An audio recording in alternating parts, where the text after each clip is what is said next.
Welcome back, ladies and gentlemen, to another episode of the Deductionist Podcast. Thank you for tuning in. Thank you for stopping by. A study in personality, to paraphrase the title of a Sherlock Holmes novel this evening. We're trying something new on the Instagram view. So we're live over there at the minute. So which means if you're not following us over there, you can do so to join in on these lives when they go out. Obviously, if you don't want to, then don't. I'm not going to make it.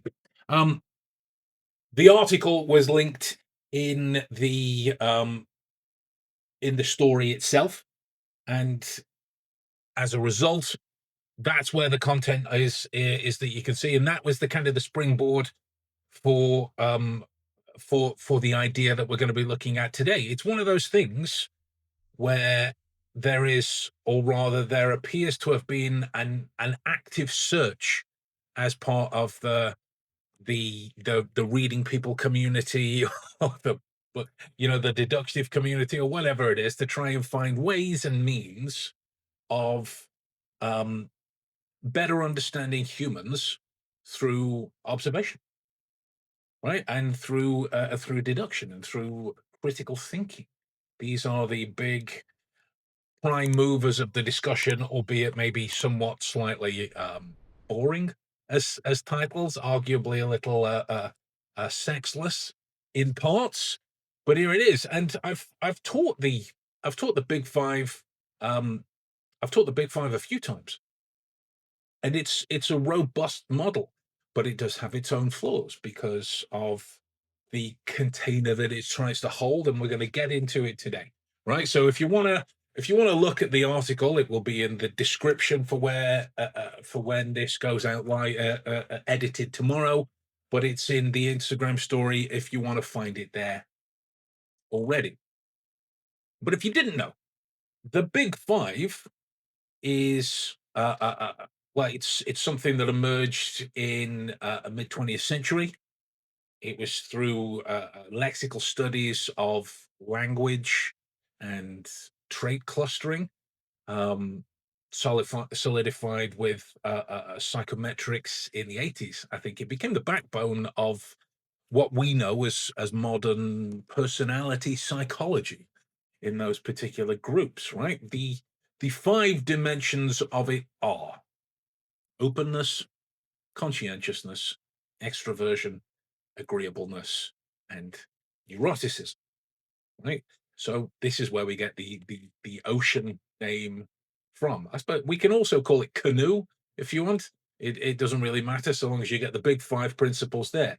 And it rather exists as one of the most researched personality frameworks that there are, right? One of.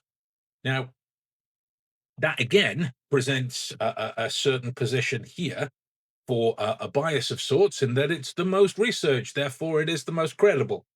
No, like all things, it just depends on how it's used and when it's used and for what reason and purpose it's used for, right? Yes, it's supported by decades of factor analysis across cultures. Critics have long noted that they oversimplify human complexity, right? How are you going to sum up all people into a combination of just five things? That's the argument that's on the table. And for me, at least one of the main problems is that it doesn't infinitely keep iterating. It tries to establish that there is an ocean property to one person in one particular situation, and that goes through their life ad nauseum or ad hominem. What? No, no, ad hominem's a bias, isn't it? Um, but when you look at it, Holmes himself, he often attempted to categorize people quickly, referencing bankers as cautious, soldiers as orderly, artists as imaginative. Right? In effect, he was running his own crude version of trait categorization. The change being that if somebody didn't conform to that, he wouldn't try and cram them back into a box. It evolved with the observations that he was making, right? In Holmes's London, such categories might have helped him predict someone's honesty in business, their likelihood of violence, and their ability to keep secrets, you know? Today, the Big Five is used in hiring, in coaching, in online algorithms, in interviews, right? But as we'll see, this new research shows it may miss um, hidden forces. I'm trying to think of the most um, dramatic and Holmesian ways of phrasing these types of things. May have used hidden forces beneath those five. The attempt for the neat little boxes. But it does raise a new challenge, right? Challenges to the Big Five have emerged since its inception, right? Most critics argue it leaves out morality, it leaves out honesty, it leaves out humility. But until now, it was still the reigning champion, the Rocky Balboa of personality frameworks, if you will, right? Recent computational methods, like taxonomic graph analysis, they are they are uncovering dimensions beyond the Big Five, right? It's suggesting that our map of personality has blank spaces. Shocking, right? Holmes thrived by questioning accepted truths. He'd scoff at the idea that five traits could define all of humanity. He'd be the first to point out the anomaly, as in the proverbial dog that didn't bark, right? In fact, it's no different to how people lean on star signs as all-encompassing categories. You're a Gemini, so you must be indecisive, or you're a Scorpio, so you must be passionate. But what about the countless Geminis who are decisive? What about the Scorpios that are quiet and restrained? Even the stars themselves disprove the notion of it with precession and the journey of movement around the planets. I mean, Neil deGrasse Tyson should really cover that. It's not really relevant here. It was just something that popped up. Those constellations are illusions, patterns made by our brains, not forces shaping our behavior. Holmes would have smirked at the same logic. Humans crave neat categories, even when reality is infinitely messier, right? One of my particular ones that I have a bugbear with, and this is fully my bugbear, fully my bias, is the notion of um, the masculine and the feminine and being in your masculine or feminine body. Hello, hustler. Not the magazine. That's not the full title of the name on YouTube. Good day to you, and blessings to you as well. Um, if you've ever heard the language of like the modern takes of being in your masculine or your feminine body, it reduces people to archetypes. Now those frameworks themselves can be useful metaphors, and I'm not shitting all over Young, but they often become vehicles for not actually listening to what someone wants or how they behave. And in a number of situations, they often attempt to reinforce these archaic gender roles where feminine is expected to be nurturing and submissive, and masculine means assertive and dominant. Reality doesn't play by those categories. Right? The science is clear. Traits exist across a spectrum. And while, there's certain hormones and tendencies can shape or influence behavior, they don't dictate it by any sense, by any stress, or of any kind of fixed sense. Right? Cross-cultural research shows variation in some cultures. Nurturing is expected of men as much as women, and assertiveness can be rewarded in women as much as men. right? These kind of gendered personality labels tell us more about social roles than any kind of biological truth. Back then, as in, the Victorian categories, Holmes would never assume a client's honesty or deceit based on some kind of social category. He judged by evidence. I mean, at the time, and in the stories, it was handwriting and shoes and inconsistencies. But what we take from it is the judgment by evidence, not by whether they fit the small box that apparently contains a larger piece of information. Um, oh, here we go. How long have I been studying in my branch of study? Um, okay, couple of questions. Let's handle them quickly then. My branch of study has been ongoing for about 25 years. Yeah. And it's something that I've never missed a day in. Right? It's something that I've never missed a day in. And if you're a chronic chess player, I play chess, but cards on the table, my chess is shit. My chess is terrible. Um, I have a kind of a mantra or a working way that I'm kind of improving is I improve by playing. So I will lose many more than I will ever get close to winning or drawing or stalemating. But that's how I prefer to learn. Right? I mean, I'll still read and take courses and all this type of thing, but it's putting it to practical use the whole time, much like this. Um, anyway, back to the previous modern deduction. It requires refusing lazy labels, whether it's the big five or horoscopes or anything that exists in between. Right? Categories are only as good as their ability to help us observe reality.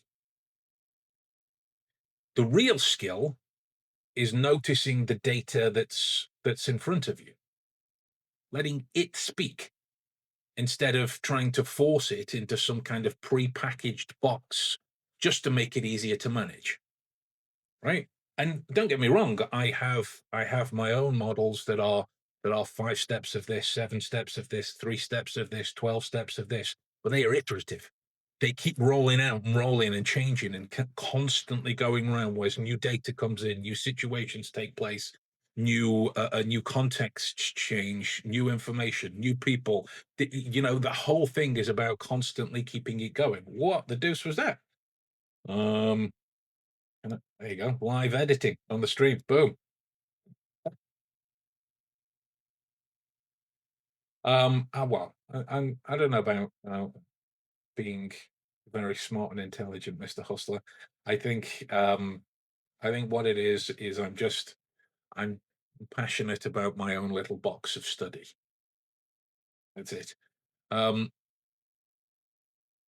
Holmes back then would have noticed where people deviated from the common archetypes, like a gentleman with soldierly posture, but a gambler's impulsivity. Right? It's taking the pieces from everywhere, and this is why I think only an opinion, bear in mind. This is why I think that the Big Five has some things to say about it because it puts the elements together to try and make up an iterative picture, but it keeps that same picture going. Like the same person will be neurotic in all circumstances, or the same person will be the same amount of openness in all circumstances. Like most things, it is it is contingent on um on the stigma on the start of it, right? Psychologists, recruiters, even AI systems, they have to recognize that the old models may blind us to subtler traits that actually drive behavior. Thank you. I am passionate about it. We got some comments coming in from YouTube, Instagram. So these are the things that I'm talking to randomly. Now, I said something earlier that you may or may not have heard about, right? Taxonomic graph analysis. Early personality research relied on surveys factor analysis, these types of things. Graph analysis was the leap forward. It was mapping traits as networks rather than independent buckets, right? The taxonomic part of it looks at how traits cluster and how they connect, identifying I think they called it nodes and hubs in personality structure. It was less about fitting data into five bins, but it was more about discovering the hidden relationships between, right? What I would call the designs of these elements in specific situation, right? This is Holmes's crime board method, the red string connecting suspects and motives and evidence until the pattern reveals itself. A little like that image of Charlie Day. um, I don't know if it was from It's Always Sunny, but it's definitely Charlie Day doing the neurotic gif himself when he's got all of the maps and things on the walls behind him. Holmes would draw such maps mentally, tracing how tobacco ash linked to a suspect's profession, which linked to their motive, which, these types of things. Psychologists would use computational models in the same way, right? Revealing that conscientiousness might overlap with curiosity, or that emotional stability links with empathy, right? Creating composite forces within the big five itself, which then led to the discovery of meta traits. Researchers have previously hinted at higher order factors above the big five, like stability, which is uh, um, emotional control plus conscientiousness, and plasticity, which is openness and extroversion. This study from Neuroscience News, it strengthens that case. And interesting book on a similar topic, looking at emotional equations. Chip Conley, great book, great book. Meta traits, if you don't know, they are clusters of clusters, much in the same way that metacognition is thinking about thinking.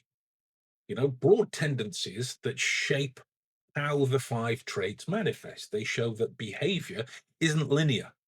Like one of the phrases that we like over here is behavior is not binary, right? It's interwoven.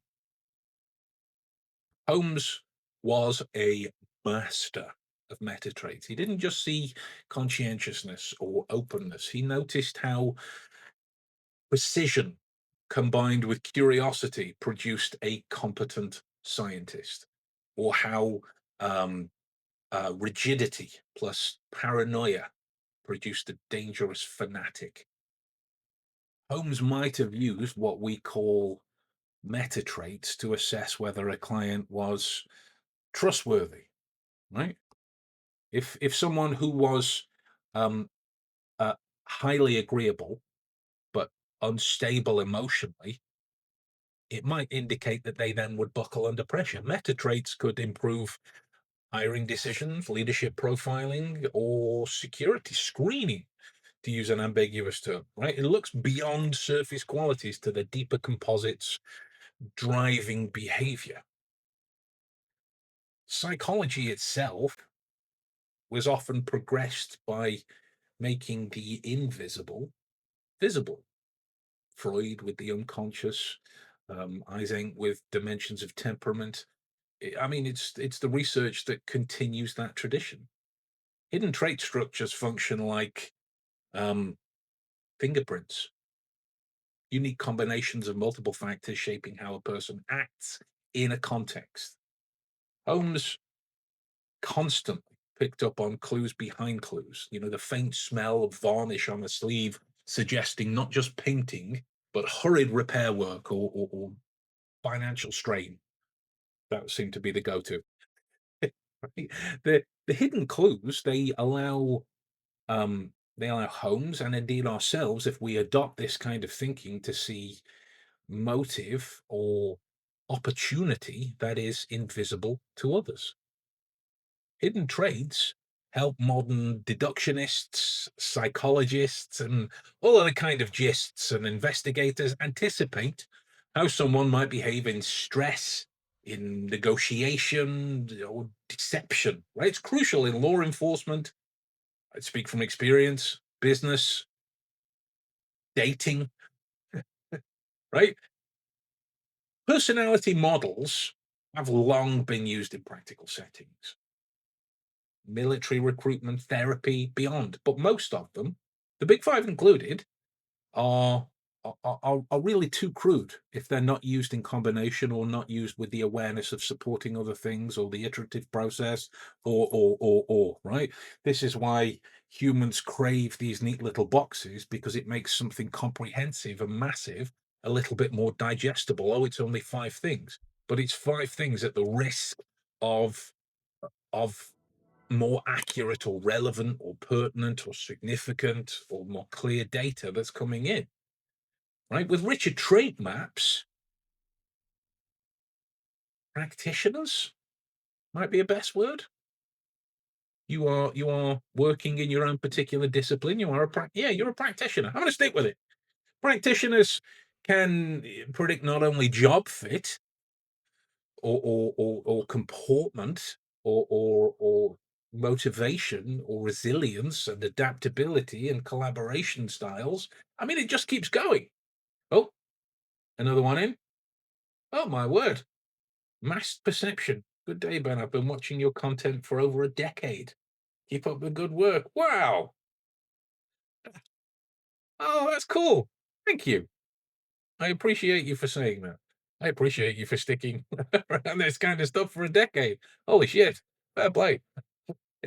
You've had to suffer through a lot of bad jokes over the time then. Good luck to you. um Holmesian deductions, they weren't demic, right? They were applied to crime, justice, survival. All he really wanted was just usable knowledge. Holmes might choose whether to trust a witness based on their composure, their consistency, and their underlying temperament. Today, businesses, educators, and investigators can similarly assess the hidden composites that predict not just who someone is, but how they will act when it matters most. And that's key.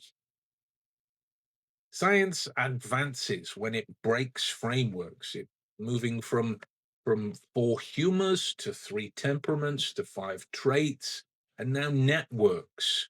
This is why the more I exist in this field of investigation and and private security and these types of things, the more I am becoming, enraptured. Is that a fancy enough word? with with critical thinking as the ultimate utilitarian skill, because that's how you make sense of everything that you see. Right? Rigid models risk um, they risk oversimplifying reality.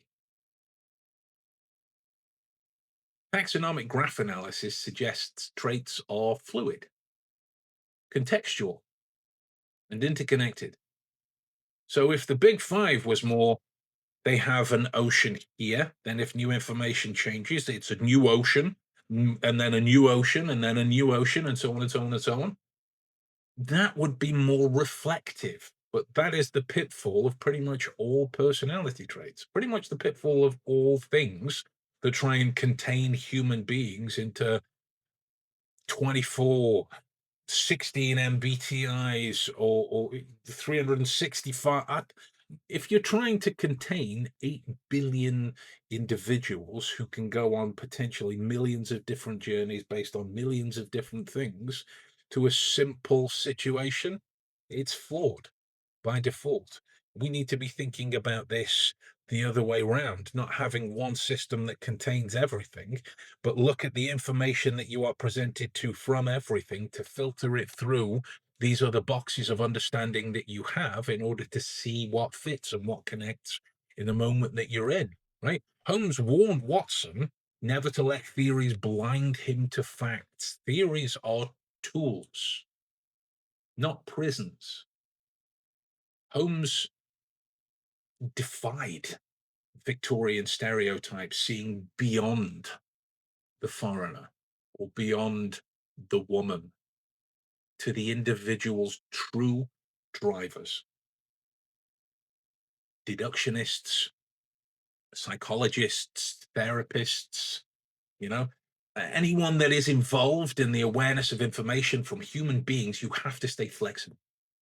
It's resisting the temptation to fit people into pre-cut boxes when the evidence, the context, the situation, the reality demands nuance. From Aristotle to Jung and beyond, the goal has always been to sharpen human understanding of others. This modern deductive opportunity, it's the combination of these traditions with science that is iterative, that evolves with the information that you are seeing and you observe and you interact with.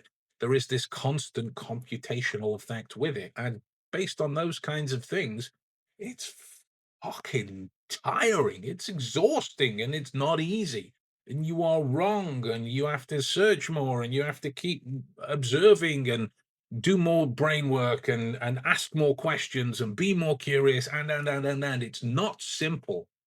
There isn't an app or an AI service that could get anywhere close to thinking like a human being can about these types of things, right? If you look at things like pattern recognition or contextual interference or contextual inference for that matter, and probabilistic reasoning, they're mirrored in how meta traits are identified. Oh, you guys are saying such sweet things.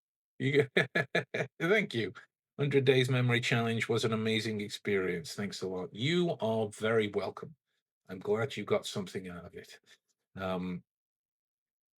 Watch this space as well, because I've got more things coming on that area. Um, what was I saying? Um, it's a bad thing of doing these kind of things without notes. Um, Holmes exemplified modern deduction before it existed. Right? It's the reading of patterns that others missed. It's blending science and psychology and logic and reason and critical thinking and memory and awareness and and and right. This is why human beings are notoriously terrible for determining relevance. Terrible, right? Back then, his deductions about clients, whether they were uh, liars or victims or villains or whatever else, right? It it depended on recognizing subtle trait composites. That's happening again. Oh, look at that! Isn't that fun? Tech issues. They happen to me all the time. Today, like if you look at anybody from an investigator to a coach to a teacher to an AI service to an app, they should be using these same skills to read and understand their clients, their suspects, or their consumers at scale. Each generation refines personality theory because the generations are different, the people are different, the individuals are different, the life is different. This is just the latest frontier. Like it was a phrenology bust that Holmes had that gave way to psychometrics. The big five might give way to more network-based models. The early results are promising, but replication, as always, is crucial. We, in the consuming and use of this information, must resist overselling. Holmes would test hypotheses with experiments, burning cigar ash or splashing reagents before he drew conclusions. And that's the same thing that we should be doing here. right? So much of, I mean, even with the 100-Day Memory series, right? Even one of the things that I was explicitly clear on, or attempted to be explicitly clear on through all of that, is you're only going to get as much out of it as you can by using the material, by challenging it, by testing it, by playing with it. Holmes would rely on preliminary deductions and abductions and inductions, sure, but it's the awareness of corroboration of information before he would ever confront a suspect. We should use these findings as a guide, not as a gospel. They should expand our map. If that was a rain, oh yeah, it's raining. We're in England. Shocker, right? But the terrain itself is still unfolding. Psychology is a detective story, centuries in the making, and each new method is like another clue. The discovery of hidden traits doesn't necessarily abolish the big five. It deepens it, like finding secret rooms, you know, pulling on a book, and the whole thing pops in it. We just need to be changing how we use it. Just because we are aware of something like the big five and what it can do doesn't mean we stop learning in the moment because we've reached an ocean-based understanding. Right? Holmes lived by the principle that truth hides in the overlooked detail. Today, science confirms it. Human personality is richer than our current categories. Holmes used this to solve crimes that baffled Scotland Yard. And that's all it really takes for us, not to try and baffle anyone, but for us to be able to solve things that other people can't. It's just being aware of the data that other people disregard or are not aware of. We can use it to understand people more accurately, whether it's in security, online, therapy, daily lives, whatever it is. And yeah. So if you've got anything out of this, guys, let me know down in the comments section. I'd love to hear from you. This is the live broadcast that's going out tonight. Then they get taken down and the edited pretty version goes up tomorrow. So all of the information, the link to the article included, will be contained in the description box below. But when this goes out tomorrow, not for this live stream now. And yeah, one of the ways that I can get some good feedback that costs you nothing but exercising some energy in your pointer finger is clicking on the subscribe button. This helps me keep bringing these episodes to you, keep sharing this knowledge with you guys, and it's only in the feedback, the critiques, the questions, the have you thought abouts, or you guys will take this information to places that I will never even see, so I can learn from you guys in return. And with that in mind, I shall love you and leave you, and I will see you again very soon.